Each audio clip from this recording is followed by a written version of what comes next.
Our auditorium class on minor characters. As you may notice, I'm not Everson.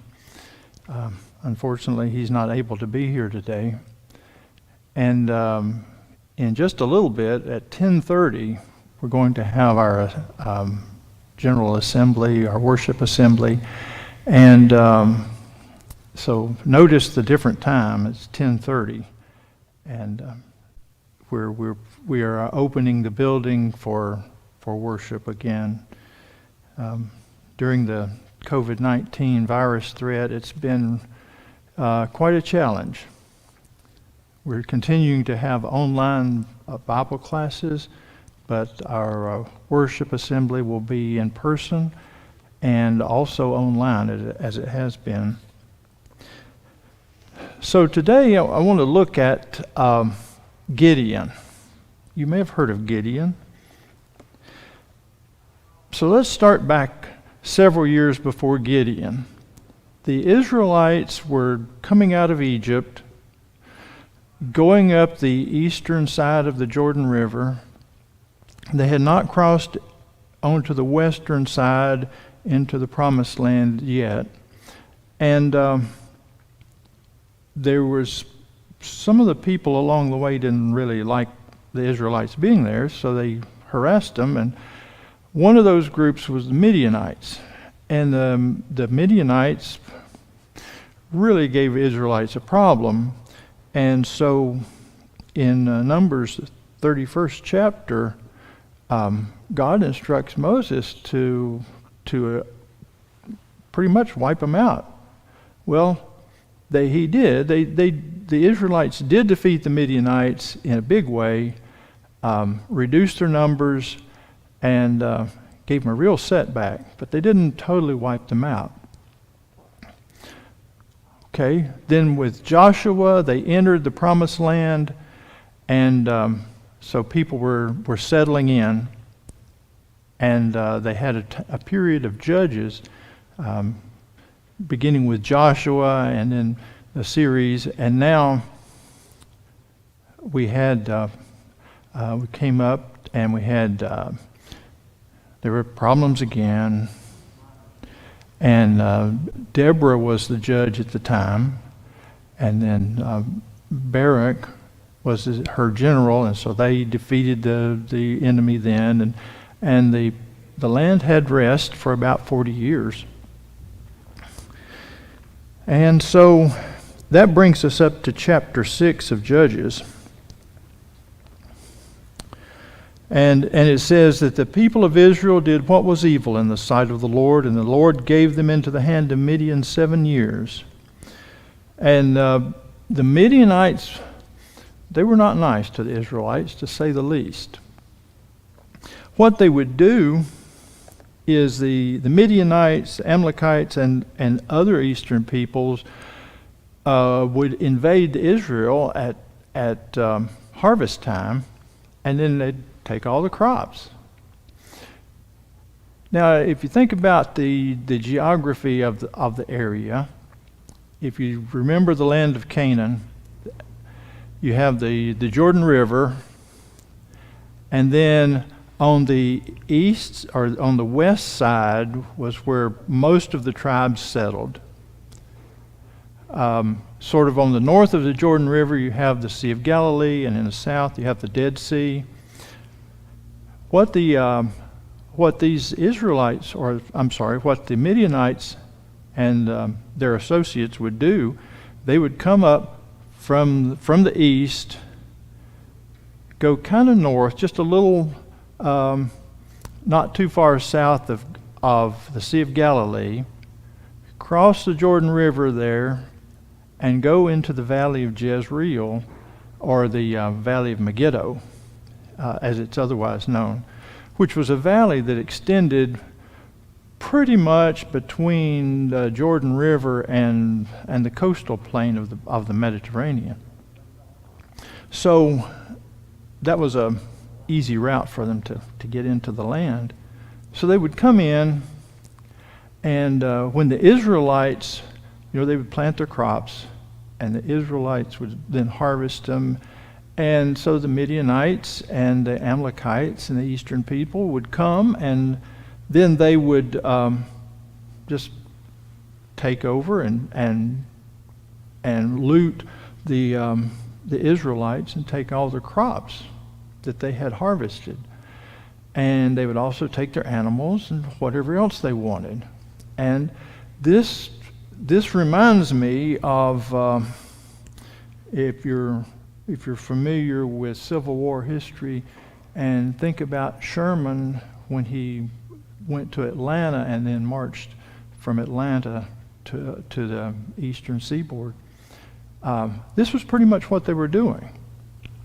They devastated the land, and the Israelites then had to resort to living in caves and hiding out.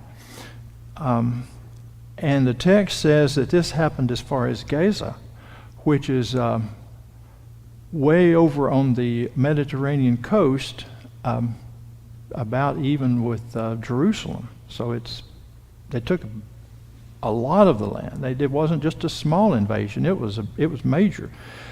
And so the Israelites were, of course, they didn't like that.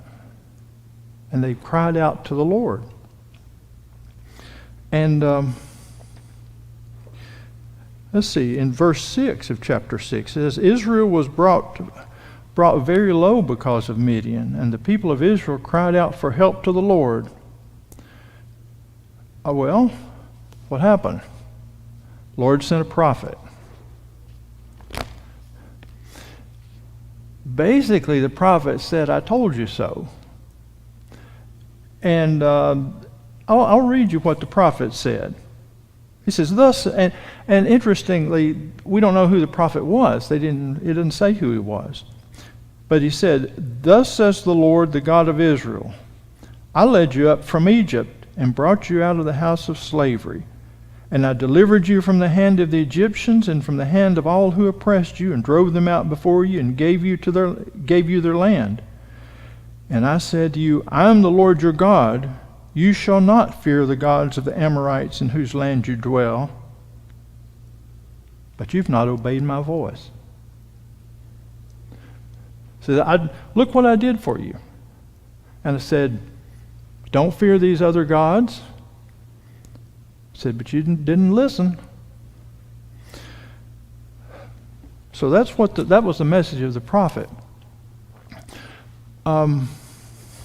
Okay, just near the valley of Jezreel, there was a group of people, a family of people living there. That was in the tribe of Manasseh. But there was a family, a clan, the Ebeezrites.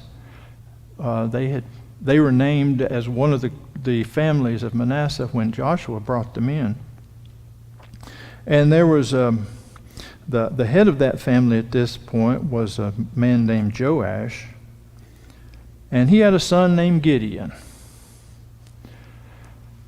And we find Gideon,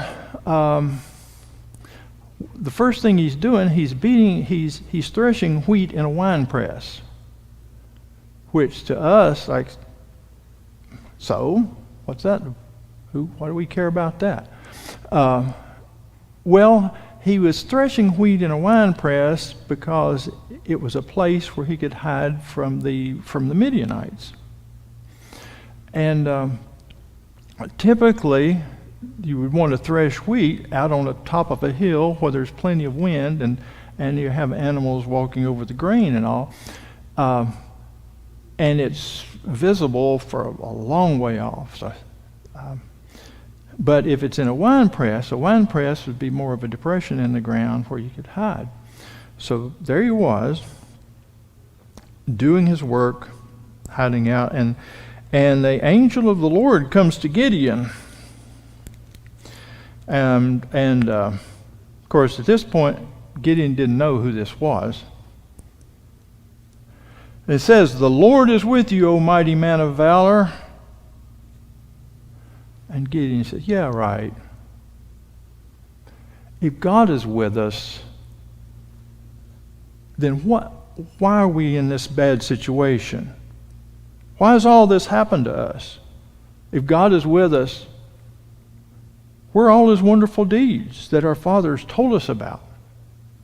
He said, did not the Lord bring us up from Egypt? But now the Lord's forsaken us and given us into the hand of Midian. And so the angel of the Lord says, go in this might of yours and save Israel from the hand of Midian. I'm sending you. And Gideon, like the rest of us, probably would say, how can I save Israel?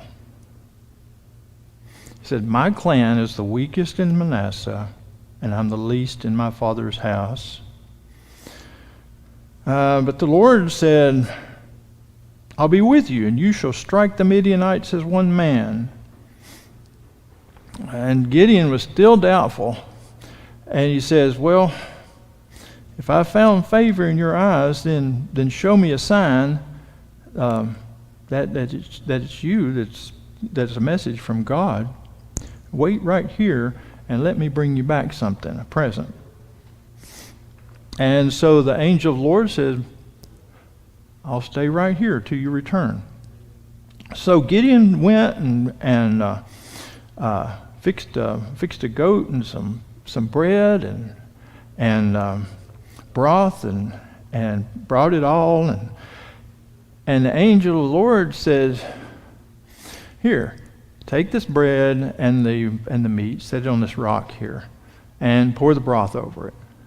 And so Gideon did that, and the angel of the Lord took the staff, his walking stick, and touched it, and it went up in flames.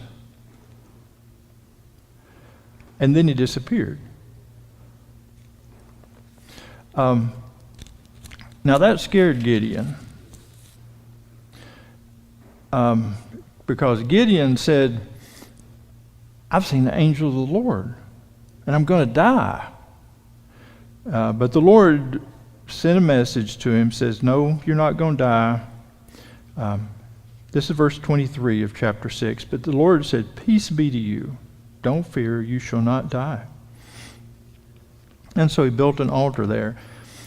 And then that night, the Lord told Gideon, said, I've got a job for you. And says, take your father's bullock and his second one too, and here's what I want you to do with them. Go to your father's idol. Well, it was at least on his father's land. There was a altar to Baal, and beside it was an Asherah, which was usually a tree or a wooden pole. And Baal and Asherah were very closely associated, as they were pagan a god and goddess. They were very closely associated. So God told Gideon, go take these two animals. Basically, we would say, go get the tractor. You're going to be pulling down this structure. So said, go pull down the altar that's there, the altar to Baal. Cut down this pole or tree, and then you build a new altar, and you offer, take the wood from this tree or the pole, and use that to offer one of these bulls or one of these bullocks. And Gideon was afraid to do that. He says, it says verse 27, he was too afraid of his family and the men of the town to do it by day, and he did it by night. But he did. He took some men, did all this, and then people got up the next morning and said, what's the deal? Who did this? They investigated, found it was Gideon. And so as custom was, they went to the head of the household and said, "Hey, your son has made a mess here. We want him, and we want him to clean it up."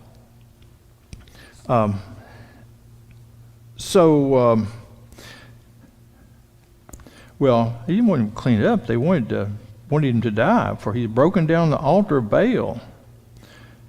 And Joash, and I wonder why Joash did this, whether Gideon had been talking to him about it or what. But Joash basically said, well, if Baal's a god, he can take care of himself. We don't need to do it. He said, will you contend for Baal? Will you save Baal?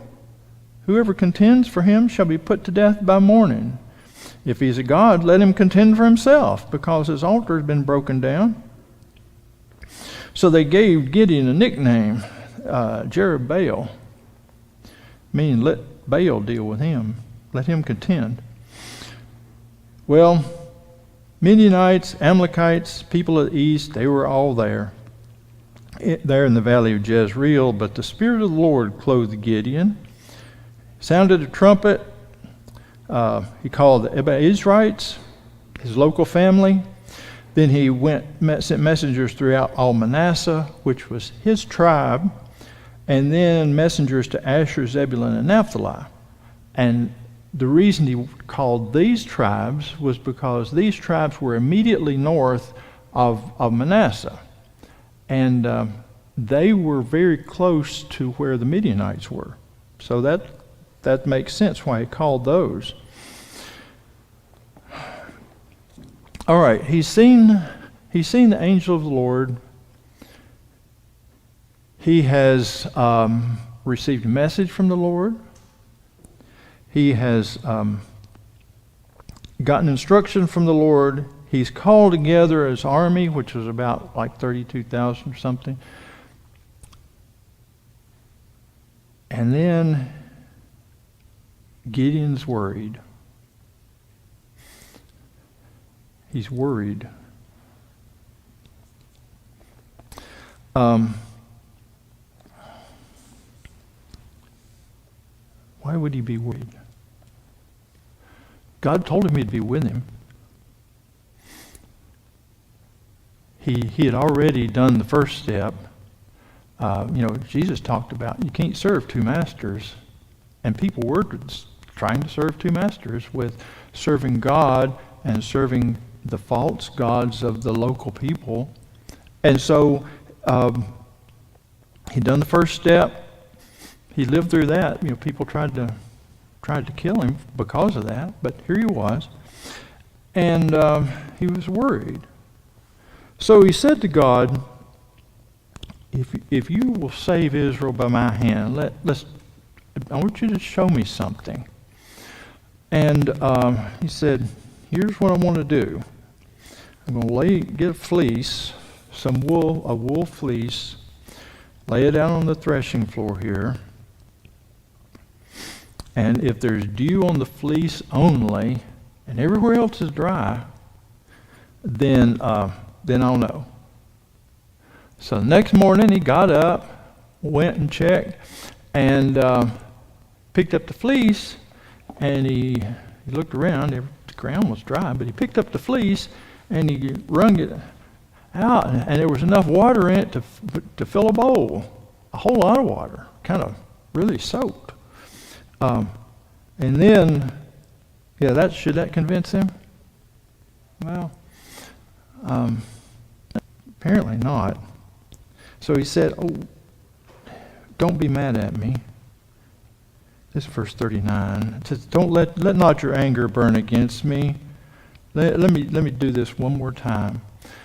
And then he said, this time let the fleece be dry and everywhere else wet with dew. And God did that. Gave him some courage, and gave him some understanding that's what he wanted to do. So Then this is into chapter 7 now. Then Jerubbaal, otherwise known as Gideon now, and they came and camped and looked where they could see across the valley and see the Midianites. And the Lord started talking to Gideon again and said, all right, first of all, there's about 135,000 Midianites in the army. Who knows how many other support personnel or hangers-on there were, but there was about 135,000. And Gideon had about 32,000? It's kind of outnumbered. And so that may have been partly why Gideon was worried, because he was outnumbered, even though God had said, we'll take care of this. So in chapter 7, verse 2, God was talking to Gideon some more. The Lord said to Gideon, you got too many people here. And I can see Gideon thinking, no, wait a minute. I'm outnumbered like, 4-1 or something. And the Lord said, you got too many, lest Israel boast over me, saying, my own hand has saved me. Thinking we're such good fighters, we won. No. God says, we're not going to do that. Okay. First, then he says, okay, here's what you do. Tell everybody that's afraid, if you're afraid to go fight, go back home. This was nothing new, because back in,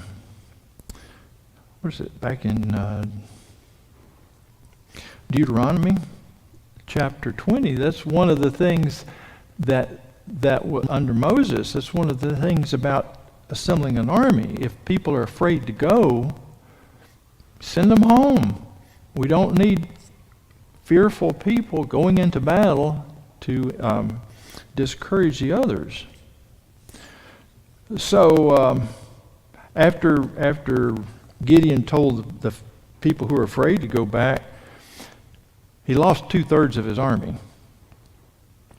2/3 of his army disappeared. And that left 10,000. And I can see Gideon, all right, we're now outnumbered 13-1. That's not very good odds, it would seem. And the Lord said to Gideon, still too many. Still too many. And here's what he said. Here's what we're going to do. Go down to the creek and based on how people drink water out of the creek, you're going to separate them. And so they did that. And there were 300 people who passed the test. All right, and this is verse 7. The Lord said to Gideon, with the 300 men who left, I'll save you and give the Midianites into your hand, and let all the others go, every man to his home. So there he was, 300 men against 135,000. So you think, Gideon? All right, I keep saying that Gideon was afraid, and Gideon needed proof, and all of that sort of thing. In the book of Hebrews, chapter 11, verse 32, he's included among the faithful, a man of great faith. And here we have, just to see how this works, he's uneasy, he's kind of timid, but he keeps going one step at a time, and God continues to give him the courage, the strength, his proof, that so he can take the next step. He doesn't It's just one step at a time. So here we have the 300 men. They have their equipment, they have their provisions, and there they were. The camp of Midian was below him in the valley. A huge camp. And God said, same night, Lord said to him, "Arise, go down against the camp, for I've given it to your hand." And then he adds, but if you're afraid to go down to the camp with Pur, your servant. And it says, and you shall hear what they say, and afterward your hands shall be strengthened to go down against the camp. He says, if you're afraid. Well, apparently Gideon was afraid because he went. And when he did, he went, and I can see him. It was dark. It was after dark. There was Gideon and his servant, the two of them, kind of sneaked up on one of the outposts of the Midianite camp. And they were sneaking in the darkness and got to close enough to where they could hear him talking. It doesn't have to be real close, just pretty close. But they could hear him talking. And the soldiers there, the Midianite soldiers, were just, they didn't have anything else to do. So one of them says, well, first let's look at the encampment and see how big it is. This is verse 12 of chapter 7. And the Midianites, Amalekites, all the people of the east lay along the valley like locusts in abundance, and their camels were without number as the sand that's on the seashore in abundance. And so there it was. That was the size of the camp. And Gideon had 300. And when he got to within earshot, one of the Midianite soldiers was telling another one, say, "Hey, I had a dream." And here it is. A cake of barley bread tumbled into the camp of Midian and came to the tent and struck it so that it fell and turned it upside down so that the tent lay flat. And his comrades answered, "This is no other than the sword of Gideon, the son of Joash, a man of Israel. God has given into his hand Midian and all the camp." Barley bread, it didn't come whizzing in like a missile. It just sort of tumbled in, and barley bread was the kind of bread that poor people ate. And so it wasn't anything huge, but it was very humble. It came in, it just rolled into the camp. But what it did, who's afraid of a loaf of barley bread rolling along the ground? But it arrived, and what it did, it says it came to the tent. That's an interesting way of putting it. Because it didn't come to just any tent in the camp. There were a bunch of tents in the camp. It came to the tent, which would be the commander's tent. And so it came to the commander's tent, and it didn't just knock one of the poles over. It smashed it flat. It was complete destruction. And that's why it's it's a real interesting picture there. Reminds me of Daniel's dream about the statue and the stone cut without hands that rolled down and destroyed the statue. But that was later.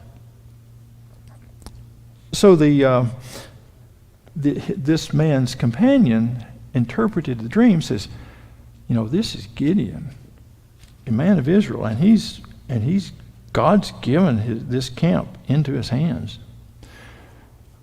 So Gideon heard that. Wow. Now, was this coincidence? No. Back in verse 11, God says, you're going to hear something there that'll help you. So he did. Gideon heard that and its interpretation, and he worshiped. How did he worship? I don't know how he did. He probably gave thanks to God, told God, you're amazing. This is amazing. Thank you for helping me. I know you can do it. And but anyway, he returned to camp. He said, get up, it's time to go. And so his 300 men got ready. They took pitchers, and they took horns, and they took torches, and they divided into 3 groups of 100. And so they had hidden the torches in the pitchers so that they could sneak up on the Midianite camp. They came to the Midianite camp with the 3 groups. They positioned themselves strategically, and at Gideon's signal, they broke the jars, and then the people could see the light, and they started blowing the horns. I don't know if they had weapons with them or not. I expect they probably did, based on what happened later. But they didn't pull the weapons. They had a horn in one hand and a light in the other, and they stood there. The Midianites, and they started yelling for the Lord and for Gideon. And apparently the Midianites already knew about Gideon somehow. And so here they were. Think about the Midianites. They were there sitting around their campfires. It was dark. It says it was the beginning of the second watch. At that time, they were using three watches of the night. Later, it changed to 4. But these were 3 4-hour watches. And later, it changed to 4 3-hour watches. But the middle watch was from like 10 p.m. to 2 a.m. So it was just after 10 p.m. when the Israelites came to the Midianite camp. So the Midianites, they were resting. People were gone to bed because they had work to do tomorrow. And so it was all dark, all quiet. You think, there's stars out and all this, very peaceful. And then suddenly, from 3 directions, you've got lights, you've got horn blowing, you've got a big group of people yelling. They're being attacked. It's dark. Where did these people come from? Where did this army come from? And so it was dark, and they were scared, and they didn't know who was who. And it was all of a sudden, so everybody took their weapons, and whoever was nearby, you couldn't see them very good. So they started killing each other and started heading back east. Get out of here. So that's what they did. The Israelites crowd were crying out, "A sword for the Lord and for Gideon." And each man stood in his place around the camp, and all the army ran. And they cried out and fled. So they were headed east, getting out of here. And so they sent messengers. The men of Israel were called out of Naphtali, from Asher, from all Manasseh, and they pursued after Midian, the tribes right there. And then Gideon also sent messengers, 24, to the hill country of Ephraim, which is just south, a little bit farther away. He says, get down here and help us, and capture the waters against them as far as Beth Bora and also the Jordan. If you capture the water, you can capture either the water source or the fords of the river. I'm not sure which is meant here, but either way. So the men of Ephraim did. They came out. They did what Gideon asked. They got 2 of the princes of Midian, Oreb and Zeb, and they executed them. And then they kept chasing Midian. Well, pretty big victory. Gideon continued. He still had his group of 300, as well as the Israelites from these other tribes that were west of the Jordan River.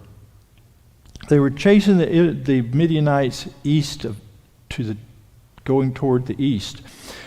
And they all crossed the Jordan. Midianites were running. Gideon was chasing them. So they moved across the Jordan River east into the territory of the tribe of Gad, and came to the city of Succoth. They were all Israelites. And so Gideon said to the men of Succoth, hey, we're chasing the Midianites. We're going to get them, but we're hungry. We've run out of food. Can you give us some food? Officials of Succoth, in this chapter 8, verse 6, officials of Succoth said, are the hands of Zebah and Zalmunna already in your hand that we should give bread to your army? They just turned them down and says, we're not going to give you anything. Even though they seems like they should have, since they were all Israelites. Gideon told them, well, when I come back, I'll take care of you. I'll flail your flesh with the thorns of the wilderness and with briars. Okay, kept chasing east. Still going east, a little south, but mostly east.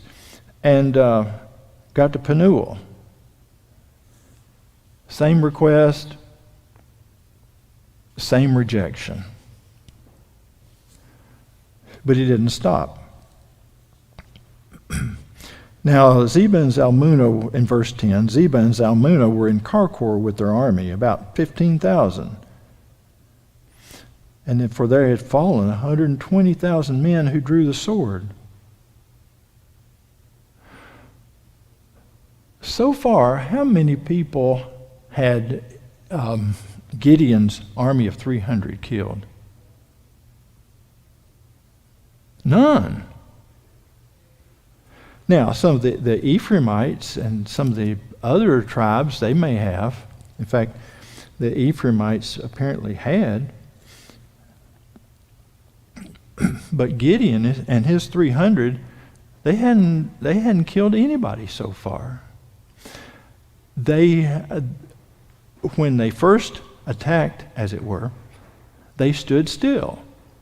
And then God took care of the rest. And now it's their turn to pursue, and so they're pursuing, but they hadn't caught up to him yet. So Zebah and Zalmunna were in Karkor with their army, and what was left of the army. And verse 11, and for the army felt secure, Zebah and Zalmunna and the Midianites had gotten almost out of Gad. Karkor is like on the border of Gad. And so they were out. They thought they had gotten away. They felt secure. Relax. But here came Gideon and attacked. And again, and Zebah and Zalmunna fled, and he pursued them, captured the 2 kings of Midian, and threw all the army into a panic once again with his 300. Then on his way back, he fulfilled his promise to the men of Succoth and to the men of Penuel.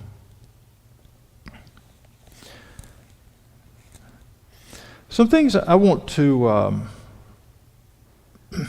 look at. The men of Succoth and the men of Penuel did not have faith in Gideon, did not have faith in what he was doing. Were not supportive, and they paid the price for that. And looking at Gideon, some of the things, the first thing that he was told to do was get rid of the altar of Baal and the Asherah beside it. I think there's probably several reasons for that. One is they shouldn't have been there in the first place.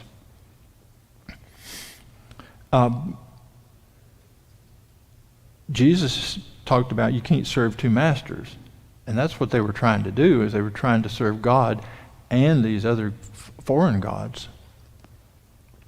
So first, get your own house in order. And then another thing is something that Jonathan mentioned. This is in 1 Samuel chapter 14. There's no problem for the Lord to save by many or by few. Jonathan may have been thinking back to the time of Gideon. Says, God can save by, he didn't have to have a large number of people to save. He can just take care of it. That's something we learn from Gideon. Another thing is, Gideon, we see him being afraid. We see him questioning God. But we also see him mentioned in Hebrews as a man of great faith. So he took one step at a time. He followed God when he had questions, when he had doubts. He allowed God to give him an answer to encourage him.